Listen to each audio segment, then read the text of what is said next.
everyone, hope you're all well. Wish I was there. So sorry I couldn't make it, but I'm there in spirit, having a drink with you and partying hard.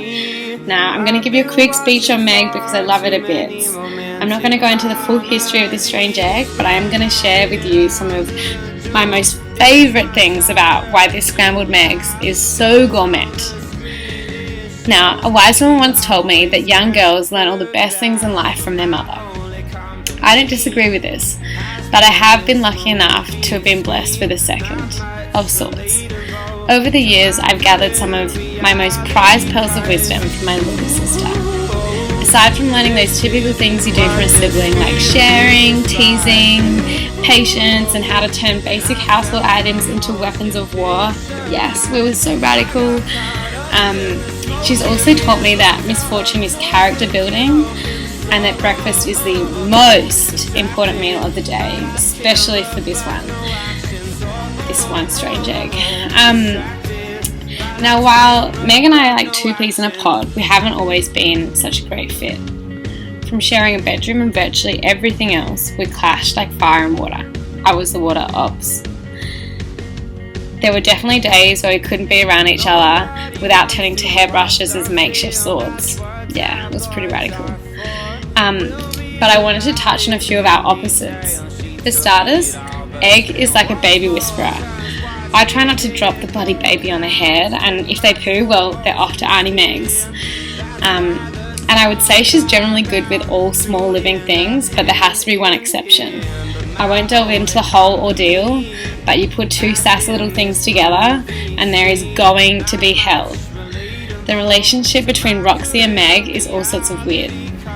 They have this love-hate relationship where Meg loves Roxy and Roxy absolutely hates Meg. Most of the time. It's crack up. All Meg has to do is actually look at Roxy and she just starts growling. The saga remains unresolved, but it might have something to do with the fact that Roxy doesn't really like wearing bonnets, nappies and being pushed around in a pram for hours on end. I'm sure she's got PTSD from that. Now, manipulative relationship tip 101. Meg has discovered that Roxy will let her pat her if Roxy is allowed on her bed or if Meg feeds Roxy. Meg is also totally neglected by Roxy when her favourite sister returns home for 3 months of study. Yes, I was the favourited one. Anyway, moving forward through Meg's crazy stage, which consisted of regular morning arguments whereby Mum would try and convince her that school had to be attended. It's totally laughable now, but it's just another testament to Meg's hilarious attitude towards life. It was torturous at the time. And well after Liam and I stopped locking Meg in the bathroom and turning the lights off, or after the time she was hiding from Mum and got stuck in a cupboard for 2 hours, I'm sure she probably has PTSD now too. But we silently decided to form a truce, and this is probably where things started to get dangerous. Thinking jumping on our beds until they broke, building tree houses during the middle of summer, Meg breaking a foot, falling out of said tree house, piercing each other's ears while Mum and Dad were at work, traversing 16 countries across Europe whilst nursing a hangover. It was pure devilish. It was amazing though. Anyway, on the hangover line, one morning a friend once told me that the best relationships in life are the abusive kind. It totally made me feel better about my alcohol consumption the night before, but on that I have to say Meg has been a victim to my mental and physical abuse for years now. Seriously, 21 years of it, she's still alive. I have to tell you, one time I actually ran through a red light with her in the car. Could have bloody killed her. Anyway, I also once dragged her down a hallway just so she could help me make my bed. Terrible sister. On top of this, I must confess, I threw my phone at her once, yes, in a joking way, but because I have such a bad aim, it actually hit her in the face, right in the face, smack bam, like totally unintentional, and it was a joke from the start. It just took a turn for the worst. But to top it off, only someone like Egg would actually laugh at that sort of situation. This level of sisterly torture has gradually been increasing over the years, so much so that I call her at ridiculous hours now from Chicago just so I can hear her voice.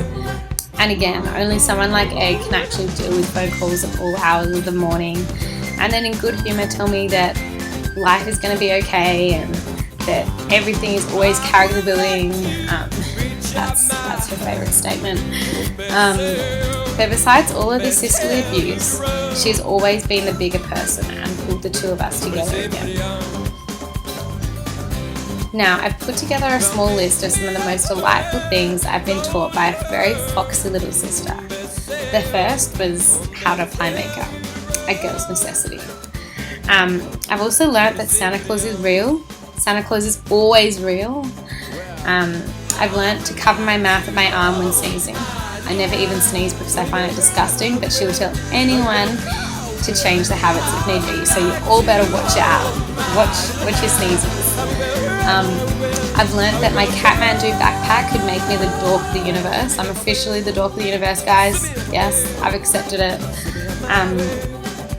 I've been taught to wear your sass like you wear your smile. I'm not really that good at it yet, but she's definitely been working on it. And I've learned that the best laughs in life come from family spelling bees at the dinner table and difficult words like no. That's given us hours of pleasure. She's taught me that fashion is always more than just wearing Ugg boots and a paint smock. I'm apparently never allowed to leave the house wearing just that ever again. And finally, I've been taught not to mess with the little pocket rocket she is, or she might whip out her ghetto dance moves and just shake her tush. You all better watch out. That tush moves like nothing else.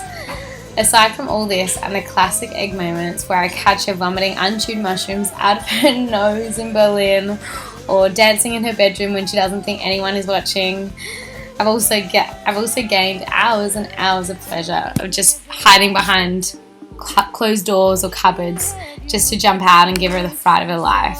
She sort of jumps up like a little grasshopper and freaks out. But what she's taught me has helped me to realise that I don't always have to be a big sister. And above all, some girls are just born with glitter in their veins. This badass Eggman is limited edition, and I'm her #1 fan. Alrighty, guys, I all hope you have a fabulous night and go and get turned. Over and out.